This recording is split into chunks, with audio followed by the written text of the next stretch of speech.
President Trump warns Gaza residents of consequences if Israeli detainees are not released.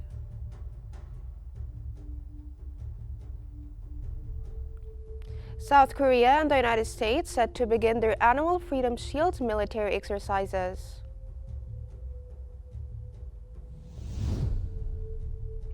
And the French president announces plans to host a meeting of all European army chiefs in Paris next week.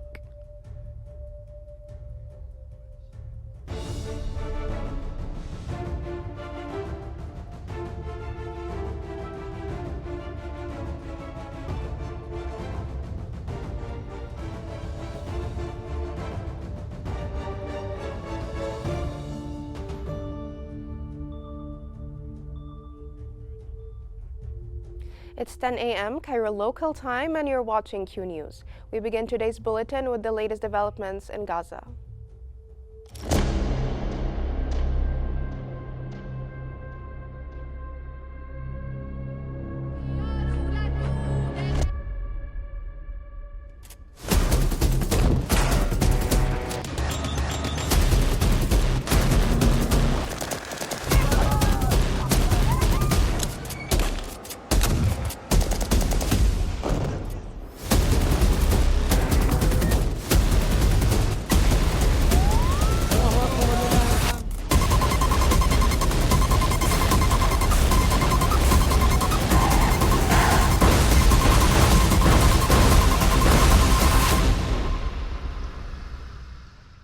U.S. President Donald Trump has issued a stern warning to Gaza's residents, threatening consequences if Israeli detainees, whether alive or dead, are not released. Posting on his social media platform, Truth Social, Trump stated that Gaza has a bright future, but only if Hamas releases the detainees. He warned if they don't, they're dead. Trump urged Hamas leaders to make the smart choice and release the detainees immediately, warning that they will be held to pay if they refuse. At the same time, he called on Hamas leaders to leave Gaza immediately, referring to them as sick and twisted. The president also reaffirmed full U.S. support for Israel, stating that Washington is providing everything needed to finish the task. Stay with us for more updates on this developing story. Like this where you lived under those conditions. Horrible stories. Not even believable. Thank you. We'll get this was hell. It was the worst thing that anybody can go through. One of the days they handcuffed one of the boys that was with us. U.S. Secretary of State Marco Rubio has expressed hope that Hamas would heed President Donald Trump's demands. Rubio emphasized that Trump's patience had run out and that the detainees in Gaza must be released immediately. He urged Hamas to take Trump's warning seriously, adding that the U.S. administration would not hesitate to take decisive action if a quick resolution wasn't reached. This followed Hamas' announcement of direct talks with U.S. envoy Adam Boehler regarding American detainees. And what a job they've done. As a result, illegal border crossing. Palestinian factions have condemned U.S. President Donald Trump's recent threats to Gaza residents. They stated that the threats demonstrate America's withdrawal from the agreement in which it was a mediator. The factions, in a statement, added that the threats also highlight the U.S. administration's determination to continue as a partner in the genocide against the Palestinians.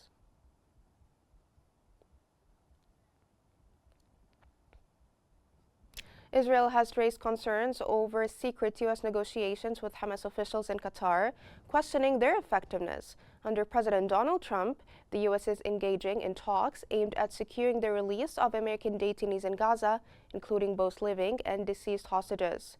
Officials say progress depends on whether Hamas demonstrates good faith in the negotiations. Meanwhile, U.S. envoy Steve Witkoff is expected to return to the region to discuss the next phase of the Gaza ceasefire.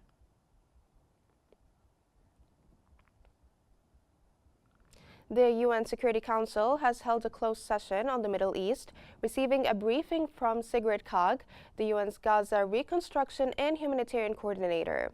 Kaag highlighted Israel's suspension of humanitarian aid, while Secretary General Antonio Guterres called for adherence to the ceasefire and urged member states to support it.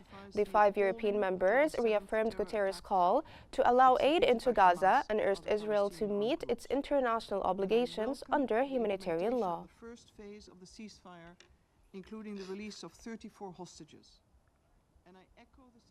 The UN Office for the Coordination of Humanitarian Affairs has warned that funding for humanitarian efforts in the occupied Palestinian territories is severely lacking, with only 4% of the required amount secured.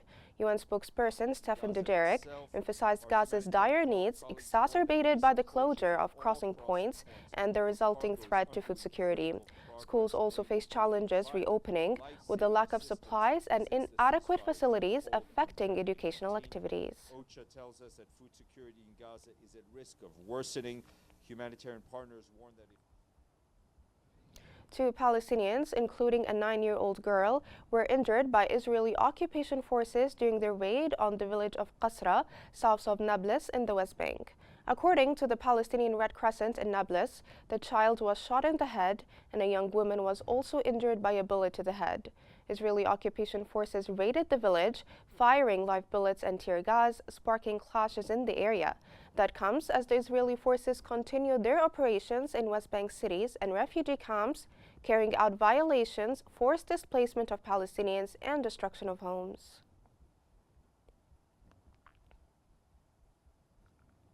Moving on to the Russian-Ukrainian conflict, where Russia has claimed another territorial gain in Ukraine's Donetsk region. Moscow further announced that its forces had captured the settlement of Privolny. At the same time, Ukraine reported repelling Russian attacks on multiple fronts. According to Russia's defense ministry, its troops held off several Ukrainian offensives over the past 24 hours in Kharkiv, Donetsk, Zaporizhia, and Kherson, while launching their own assaults. The ministry also claimed to have destroyed Ukrainian military equipment, including tank armored vehicles and self-propelled artillery. Additionally, Russian air defense systems reportedly shot down 51 Ukrainian drones and intercepted 6 JDAM bombs.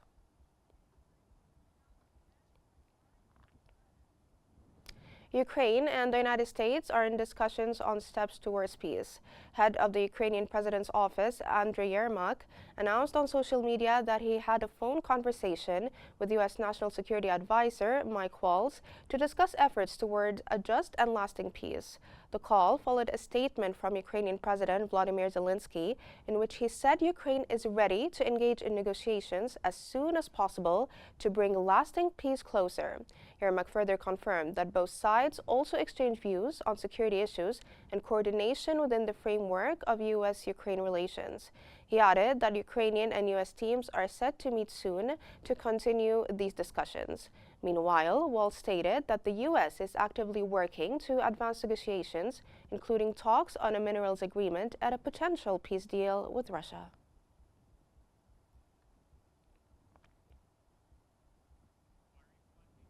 Ahead of the European Union summit, activists in Brussels sent a powerful message, unfurling a giant Ukrainian flag near the venue to urge leaders to seize frozen Russian assets and use them to support Ukraine in the conflict.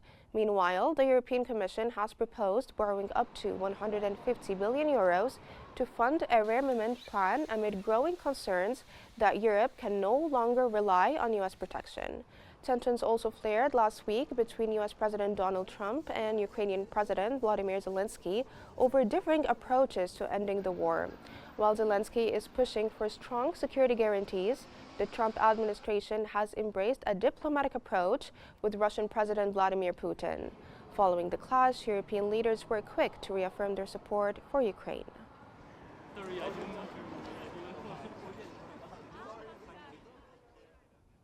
South Korea and the United States are set to begin their annual Freedom Shield military exercises. According to Seoul's Joint Chiefs of Staff, the drills will run until March 20, aiming to bolster the alliance readiness against real-world threats, including North Korea's military strategies and tactics. The announcement comes amid reports of a serious incident during a live-fire drill in Pochin on Thursday morning. A shell reportedly landed in a civilian area, injuring at least 8 people and causing damage to homes and a church. South Korea's Air Force has since issued an apology after confirming that 8 500-pound Mk-82 bombs dropped from a KF-16 fighter jet fell outside the designated shooting range during a joint live-fire exercise with the United States.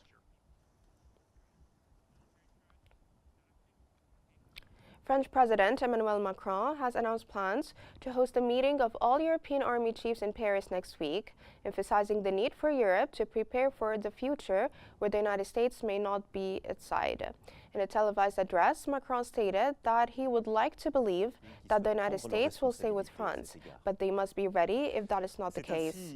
Meanwhile, France and Britain are working to finalize a peace plan for Ukraine, which could be presented to the US within days. Diplomats say the plan also aims to strengthen ties between Washington and Kiev ahead of potential talks in the United States. Macron also pledged to boost France's defensive investments without raising taxes and proposed opening a debate on expanding France's nuclear protection to European partners. Depuis 1964, de manière explicite, toujours joué un rôle dans la préservation.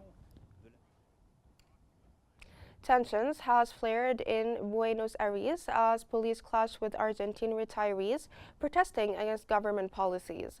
Police officers used pepper spray and batons to push back demonstrators outside the Congress building.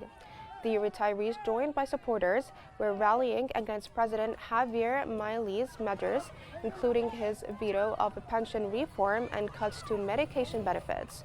Motorcycle officers were also seen spraying protesters as authorities moved to disperse the crowd. These demonstrations have become a regular occurrence as retirees continue to voice their demands.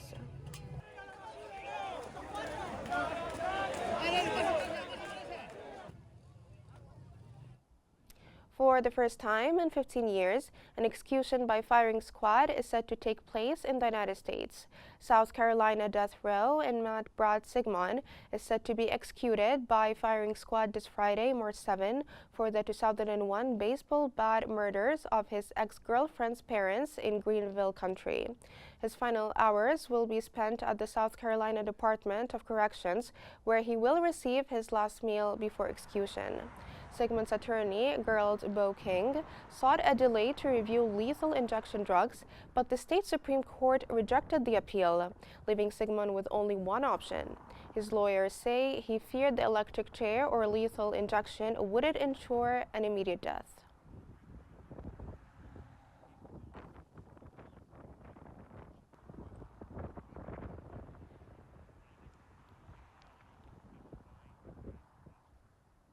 Grief and anger have filled the streets of Bannu, northwestern Pakistan, as thousands gathered to mourn the 18 victims of a deadly suicide attack on a security installation. The coordinated assault took place when more than a dozen militants stormed the town's military base, using 2 vehicles packed with explosives. Multiple suicide blasts caused a partial collapse of the compound's outer wall, damaging nearby infrastructure, including a mosque and residential buildings, according to the military. At least 13 civilians and 5 soldiers lost their lives, including 6 children, while 36 others were injured, according to hospital officials. The military confirmed that 16 militants, including 4 suicide bombers, were also killed.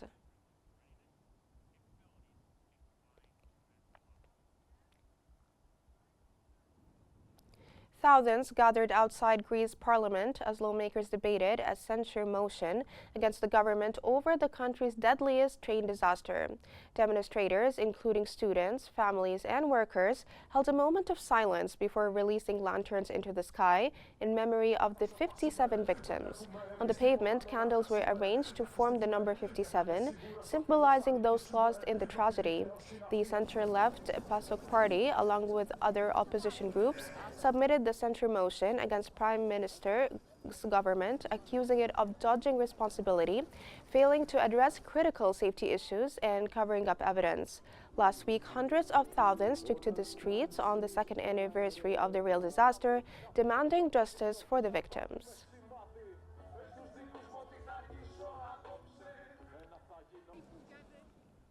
A surge in wildfires has swept through Nuevo Leon, Mexico, with authorities reporting 239 fires in a single day.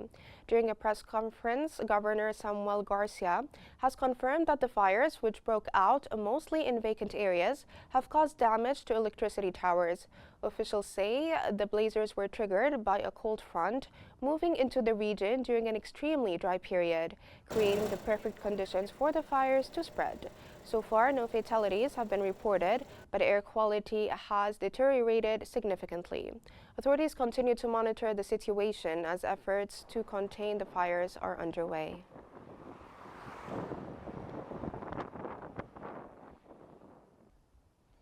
Cyclone Alfred continues to hover off Australia's east coast, bringing heavy rain and powerful winds to northern New South Wales.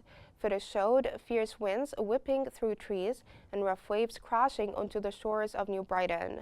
The location and date of the video have been independently verified. According to the Bureau of Meteorology, the Category 2 cyclone is now expected to make landfall near Brisbane by Saturday morning, a shift from earlier forecasts that predicted landfall by early Friday. The storm's destructive impact will extend across the Queensland, New South Wales border region, with authorities warning of severe flooding, strong winds, and heavy downpours.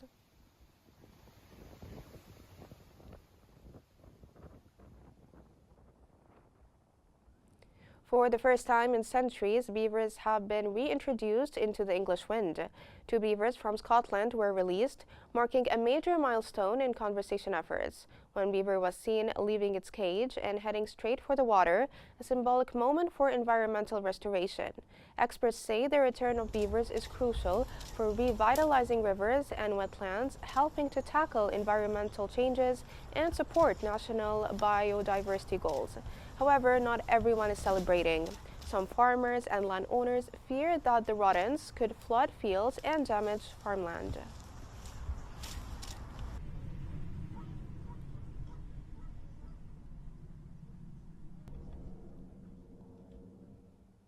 And now we move to Henny Safe in our newsroom.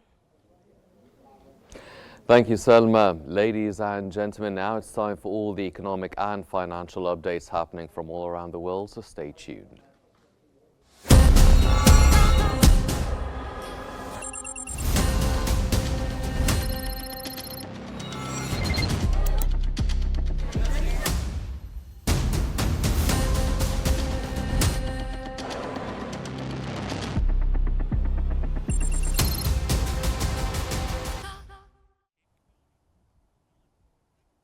Trump has praised the BlackRock-led deal to acquire most of CK Hutchison's $22.8 billion ports business, including key Panama Canal assets.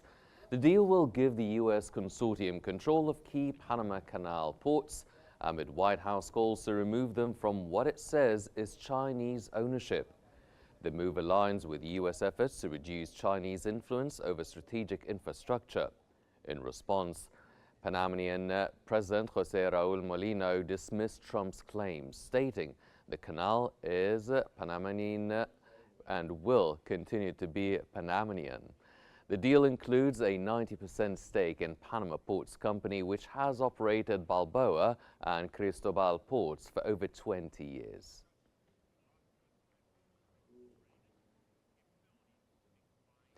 The U.S. Federal Reserve has said that U.S. economic activity has risen slightly but unevenly since mid-January. Employment nudged higher and prices increased modestly. The U.S. Central Bank said out of the Fed's 12 regional banks, 6 districts reported no change, 4 reported modest or moderate growth, and 2 noted slight contractions. Fed districts also said rising uncertainty over immigration and other matters was influencing current and future labor demand.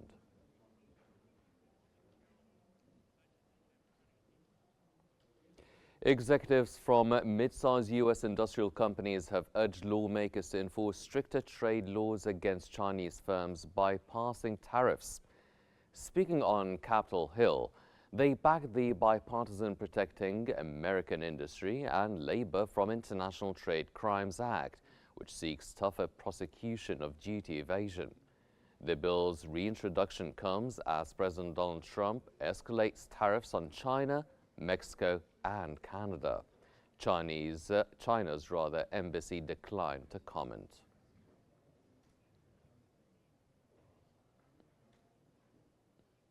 The European Central Bank is set to cut rates on Thursday, its last easy move amid trade wars and rearmament reshaping economic policy. With economic shifts outpacing models and policymakers divided on further support, focus is on the bank's signals. After rapid rate cuts over 9 months, another 25 basis point reduction cut to 2.5% is expected Thursday. As rates near a neutral level, easing may slow, but a looming US-EU trade war is already dampening investment and growth.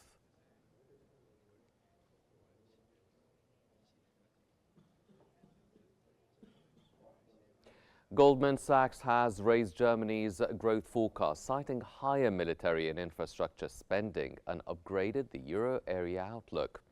Goldman now expects a 0.2% growth for Europe's largest economy, up by 0.2 percentage points. The brokerage projected the euro area's growth to increase by 0.1 percentage point to 0.8%. Goldman expects France, Italy and Spain to scale up defense spending to 2.9%, 2.8% and 2.7% by 2027 respectively.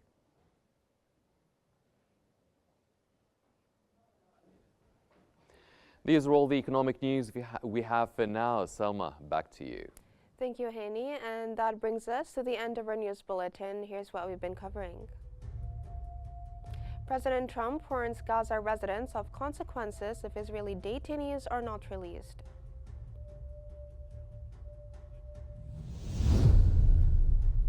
South Korea and the United States set to begin their annual Freedom Shield military exercises. And the French president announces plans to host a meeting of all European army chiefs in Paris next week. This concludes our news bulletin for the hour. Don't forget to follow Qnews on YouTube, Facebook, X, Instagram, and TikTok at Qnews EG to stay informed. Thank you for watching and stay tuned for more updates on Qnews.